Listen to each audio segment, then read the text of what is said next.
Hello everyone, एक बार फिर आप सभी का स्वागत है आपके अपने यूट्यूब चैनल मैथ मोमेंट में। और आज के वीडियो में फ्रेंड हम सिंप्लीफिकेशन यानी कि सरलीकरण के कुछ महत्वपूर्ण क्वेश्चनों को सॉल्व करेंगे। तो फ्रेंड हमारे साथ वीडियो में लास्ट तक बने रहिएगा।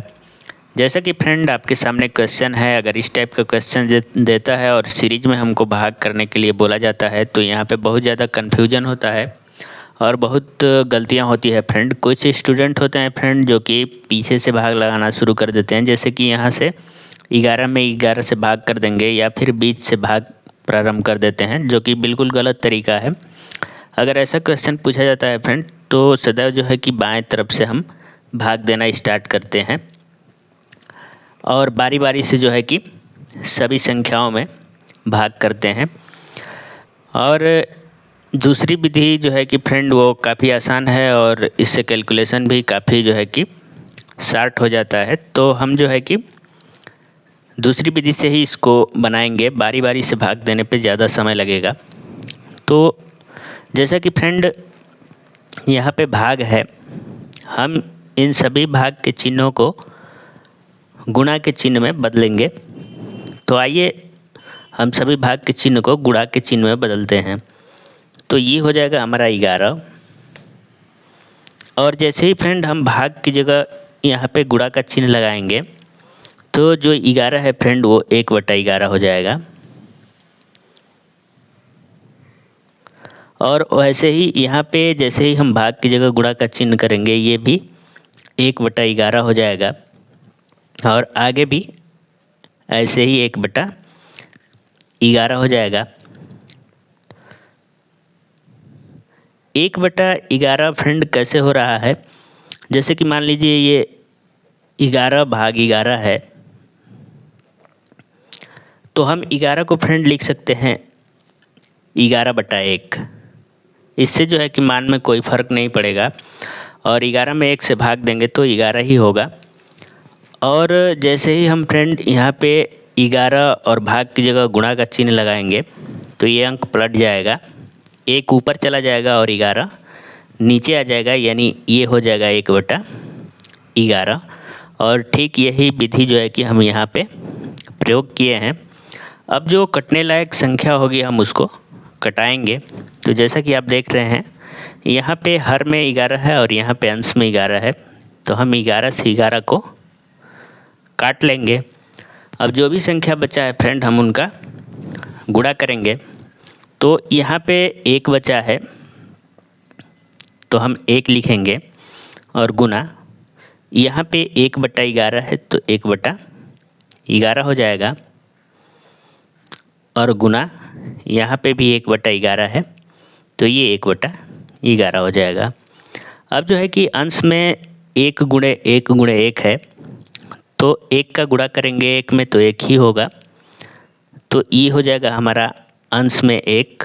और बटा में आप देख रहे हैं कि हर में जो है कि 11 गुणे 11 है और 11 में 11 से गुणा करेंगे तो ये 121 हो जाएगा। और ये जो है कि हमारे क्वेश्चन का करेक्ट आंसर है।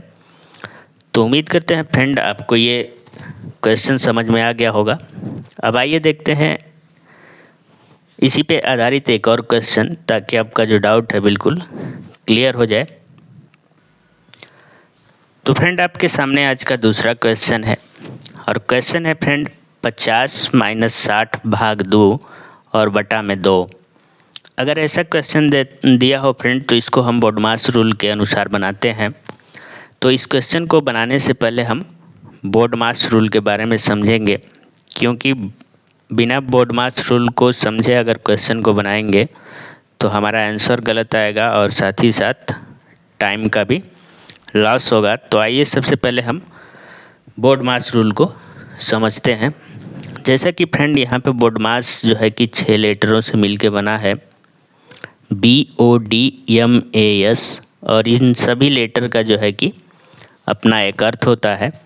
तो बारी बारी से हम सभी लेटर का मतलब को समझेंगे। तो बोडमास का जो पहला अक्षर है वो है B, और B का मतलब होता है ब्रैकेट। और ब्रैकेट जो है कि फ्रेंड 3 प्रकार के होते हैं, जैसे कि आप देख सकते हैं यहाँ पे छोटा ब्रैकेट, मंझला ब्रैकेट और बड़ा ब्रैकेट। और इनको सॉल्व करने का भी क्रम होता है। सबसे पहले जो है कि हम छोटा ब्रैकेट को सॉल्व करते हैं, उसके बाद मंझला ब्रैकेट को, और लास्ट में जो है कि बड़ा ब्रैकेट को सॉल्व करते हैं। ब्रैकेट सॉल्व करने के बाद आगे बढ़ेंगे तो अगला जो अक्षर है वो है ओ, और ओ का मतलब होता है आप या का। क्वेश्चन में आप भी लगाकर क्वेश्चन पूछता है और का भी, तो हमें कंफ्यूज नहीं होना है। उसके बाद अगर आप या का सॉल्व हो जाए तो हम आगे बढ़ेंगे तो डी आता है, जिसका मतलब डिवीजन यानी कि भाग होता है। और भाग करने के बाद फ्रेंड हम एम यानी कि मल्टीप्लिकेशन, और जिसको हिंदी में हम गुना कहते हैं, गुना करते हैं। उसके बाद जो है कि एडिशन यानी कि जोड़, और लास्ट में सब्ट्रैक्ट करते हैं, और सब्ट्रैक्ट का मतलब होता है फ्रेंड घटाना।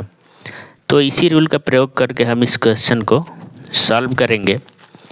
तो जैसा कि फ्रेंड सॉल्व हम बी से स्टार्ट करते हैं और एस की तरफ सॉल्व करते हैं, तो जो पहला लेटर है वो बी है, और जिसका मतलब आप समझते हैं ब्रैकेट है। तो क्वेश्चन में हमारा कहीं भी ब्रैकेट नहीं दिख रहा है, तो इसको छोड़ देंगे और आगे बढ़ेंगे तो ओ यानी कि आप या का। तो क्वेश्चन में आप या का भी प्रयोग नहीं है, तो इसको भी रहने देंगे। आगे बढ़ेंगे तो फ्रेंड डी यानी कि डिवीज़न आता है। तो आप देख सकते हैं कि यहाँ पे डिवीज़न का प्रयोग हुआ है। तो सबसे पहले हम डिवीज़न यानी कि भाग को ही सॉल्व करेंगे। तो आइए सबसे पहले भाग करते हैं। तो ये हो जाएगा फ्रेंड हमारा 50 माइनस, हमको 60 में 2 से भाग करना है फ्रेंड, तो 0 को हम उतार लेंगे और 6 को 2 से कटाएंगे तो 2 3 6 हो जाएगा। इस प्रकार 60 को 2 से कटाने पे 30 प्राप्त होता है, और पूरे के बटे में 2 है। अब यहाँ पे फ्रेंड हमको 50 में से 30 घटाना है। 50 में से 30 घटाएंगे तो 20 मिलेगा, और पूरे के बटे में 2। अब 20 को 2 से काटेंगे फ्रेंड, तो ये 10 बार में कट जाएगा, और जो हमारा आंसर आ जाएगा वो 10 आ जाएगा। तो इस प्रकार से हम बोर्ड मास रूल का प्रयोग करके सवालों को बनाते हैं, और हमारा आंसर जो है कि करेक्ट आता है। और इस टाइप के क्वेश्चन जो है कि रेलवे एग्ज़ाम के लगभग सभी शिफ्ट में 2 या 3 क्वेश्चन पूछे जाते हैं। तो आज के वीडियो में बस इतना ही, मिलते हैं अगले वीडियो में, तब तक के लिए धन्यवाद। Thank you very much.